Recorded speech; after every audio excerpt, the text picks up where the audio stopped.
আজ শুক্রবার 20শে বৈশাখ 2024 সালের 3রা মে, মকর রাশি, মকর লগ্ন, ক্যাপ্রিকর্ন সাইনের জাতক জাতিকাদের আজকের দিনটি কিন্তু অভূতপূর্ব, অতুলনীয় অতিবাহিত হতে পারে।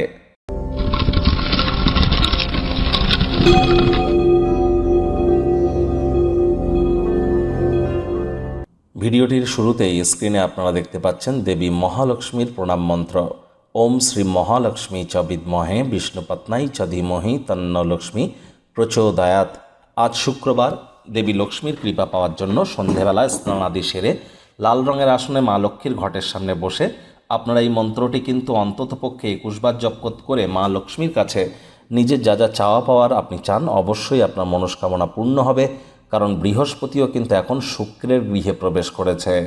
আর বৃহস্পতির যে রাশি পরিবর্তন আপনাদের জীবনকে ঠিক কীভাবে প্রভাবিত করবে, অলরেডি কিন্তু চ্যানেলে ভিডিও আপলোড করা হয়েছে, সময় সুযোগ বুঝে দেখে বা শুনে নিতে ভুলবেন না। ভাগ্য মিটার আজ আপনাদের বলছে 8.5 আউট অফ 10, ভাগ্য আপনাদের অনুকূলেই থাকবে। আজ দীর্ঘদিনের লালিত পালিত স্বপ্নগুলি বাস্তবে রূপ নিতে পারে। কায়িক পরিশ্রম হলেও শরীর মনে সতেজতা এবং তরতাজাই আপনারা অনুভব করবেন। অর্থগত ব্যাপারে আয় ইনকাম আজ আপনাদের বাড়বে। আর্থিক লেনদেন বিনিয়োগের জন্য তিনটি পক্ষেই থাকবে। দীর্ঘদিন ধরে বকেয়া অর্থকরী কিন্তু পুনরুদ্ধার হতে চলেছে। আর যারা চাকরিজীবী আছেন তাদেরও অফিসের পরিবেশ এক প্রকার বেশ। যোগ্য কর্মচারী হয়ে থাকলে প্রমোশন, পদোন্নতি বা স্যালারি ইনক্রিমেন্ট আপনাদের হতেই পারে। রাজনীতিবিদ যারা আছেন জনসংযোগ বৃদ্ধি করুন, সমাজে পপুলারিটিও আপনাদের বাড়বে। আজ সময়, কর্ম, অর্থ, বন্ধু, পরিবার সবার থেকে দূরে সরে গিয়ে প্রেমিক প্রেমিকা, স্বামী স্ত্রী একসাথে কিন্তু আপনারা কিছু সময় অতিবাহিত করতে পারেন। সেখানে আপনাদের মধ্যে বন্ডিং কিন্তু বাড়বে। তবে শ্বশুর বাড়ির তরফ থেকে কোনো না কোনো খারাপ খবর পেয়ে মনটা আপনার খারাপ হতে পারে। তবে সারাটা দিন এই নিরর্থক চিন্তাভাবনা করে সময় যেন নষ্ট করবেন না। আজ যারা শিক্ষার্থী বিদ্যার্থী আছেন যে কোনো প্রকার পরীক্ষা প্রতিযোগিতায় অংশগ্রহণ করলে সফল হবেন।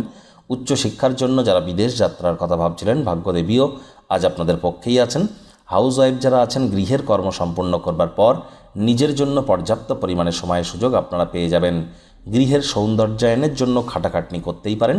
পরিবারে বাচ্চা কাচ্চাদেরও দেখভাল করুন। মনে রাখবেন, শিশুরা নিষ্পাপ আধ্যাত্মিক ব্যক্তিস্বরূপ, তাদের ছাড়া গৃহ যেন প্রাণহীন মনে হয়।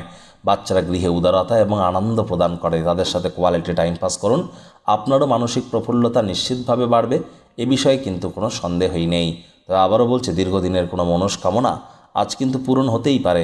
শত্রুপক্ষ, বিরোধী পক্ষ আজ কিন্তু খুব একটি শক্তিশালী থাকছে না।